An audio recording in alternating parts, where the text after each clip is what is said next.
So I get asked this question quite a lot. How do I stay lean all year round? I'm not very lean right now, but I will explain. Okay, so I do actually stay below 10% all year round, and here's how I do it. Now, my diet, first and foremost, this is not an advert for anything. I'm just explaining to you guys how I do things. I never do the same diet every single day.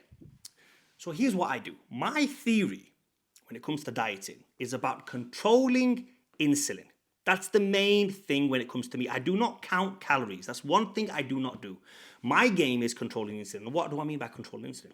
If you spike blood sugar multiple times a day, or even once a day for that matter, I mean totally spike it with carbohydrates, what happens? Your body starts to store fat. Because once your liver glycogen is full and your muscle glycogen is full, then you don't need any more than that. And the amount needed to fill liver glycogen, fill muscle glycogen is very, very little. You'd be very surprised that anybody out there could get full with 100, maybe 150 grams of carbs per day. Now, you would probably argue and say, oh, you'd probably think in theory then, this guy probably has 50 to 100 grams of carbs a day and gets away with it. No, I don't. I don't do that. I have zero carbs on some days. But then, where's he getting the energy from? Well, let me explain.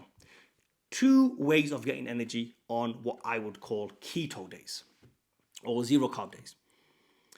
First of all, you have stored energy from the night before if you had carbohydrates. So I have carbohydrates in abundance on some days, like crazy amounts of carbohydrates on some days, just to fill up everything. Then I will go a few days without carbohydrates. And where did I get the energy from? The carbohydrates I had those days, because carbohydrates can be stored and used for energy later on down the line without being stored as body fat. Now, let's say we get to a few days in and we need readily available energy. Where are we going to get it from?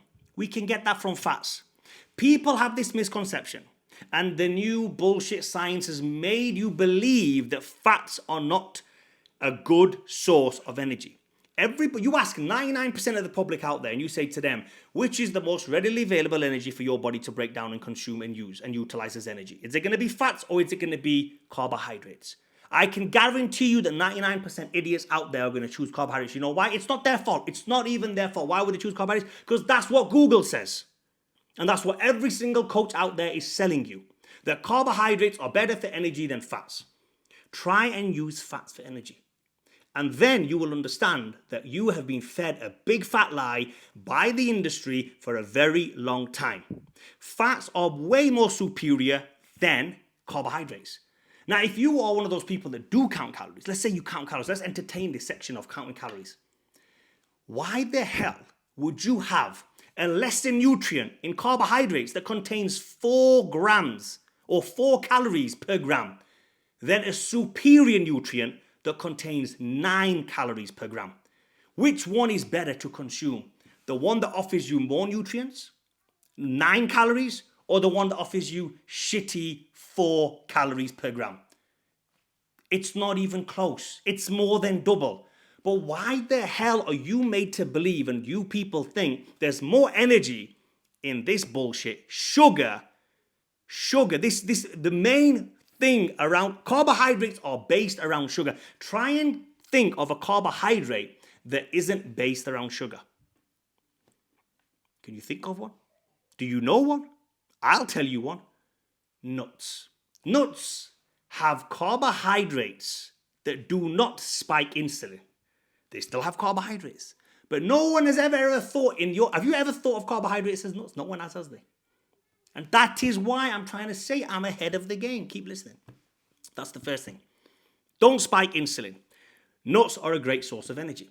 Now, I'm not saying carbohydrates are bad. I'm just saying I'm using them from a couple of nights before. So by using that principle of not spiking my insulin multiple times a week, multiple times a day, like many of you guys are out there, I'm always constantly burning fat and building muscle. Now, I bet a lot of you follow me on Instagram and probably think, this guy's always eating burgers, or he's always having carbohydrates, he's talking shit. How does he get away with eating chocolate? How can he say he's clean, but he's eating all this ice cream bullshit?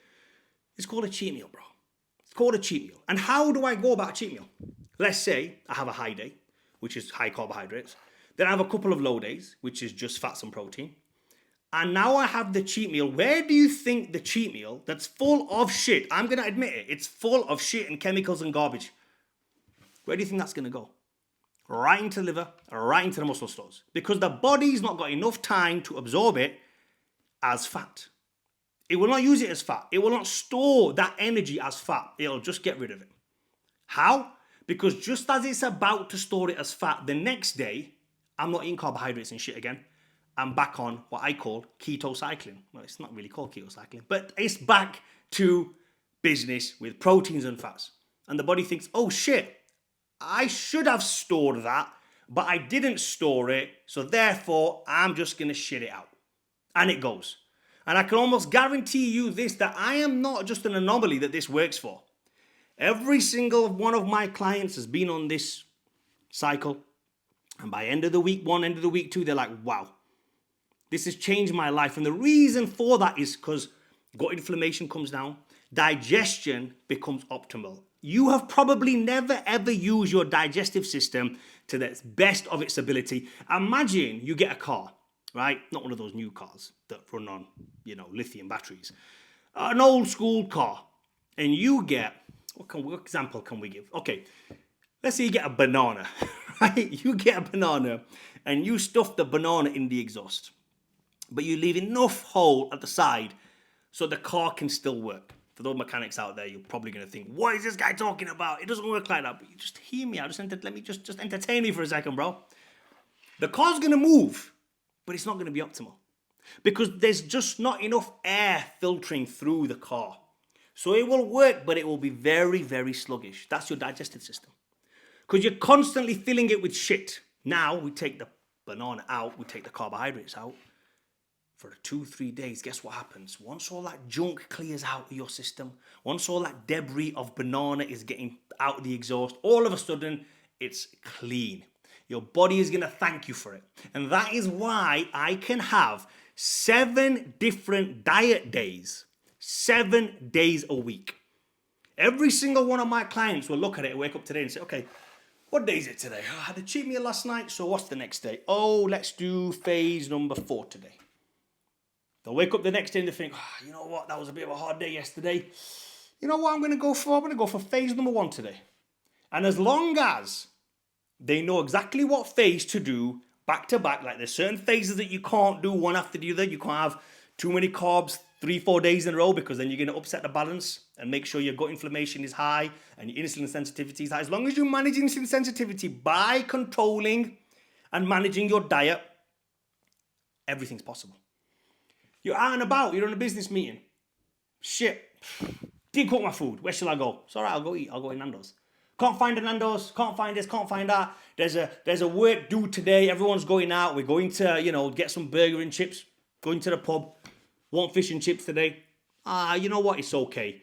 Because I'm going to change this day for this day. And then I'm going to have a low carb day tomorrow. To compensate for this. It's very easy. And most diets don't teach you this. The problem is most diets are very linear. 6 days a week, you follow this plan. Day 6, day 7 comes, you follow the plan half the day, and you have one cheat meal at the end of the week. If your coach is a smart guy, he's going to give you one cheat meal at the end of the week. That's generally it. And you follow that plan every single day until you get bored of it. Then you get bored of it and you go off your diet. You become a fat piece of shit again, and then you think, I need a new diet. Hopefully a new coach is going to come from somewhere and give me a new diet. You go to the new coach and he's going to say, how many calories were you on before? And you say, I was at 2,735. And you're like, right, what we're going to do is we're going to have 2,700. We're not going to crash your metabolism. We're going to have bagels for breakfast. We're going to have oats for lunch. And we're going to have Pop-Tarts for dinner. And you're going to think, wow, this is such a cool diet. And you're going to lose weight. You're going to lose weight at the start. Then all of a sudden, week 2, week 3 comes and what's happened? Let's drop your calories to 1,600 now. And that's the same thing that everybody's selling out there because no one has enough knowledge on how to control insulin. That's all it is. And then there's some clever guys out there who are like, I only do carnivore diet. I don't eat nothing else. I just eat paleo. I just eat carnivore. I just eat keto. For how long, bro? For how long are you going to do these diets? Then what's going to happen? You're going to go out one day, you're going to break your diet, and then it's going to be a Tuesday, you're going to think, Wednesday, Thursday, and then Friday, do you know what, I'll just start the diet on Monday. That Monday's never going to come. Do you know why? Because you didn't know how to manage it. And that is one thing that I teach my clients.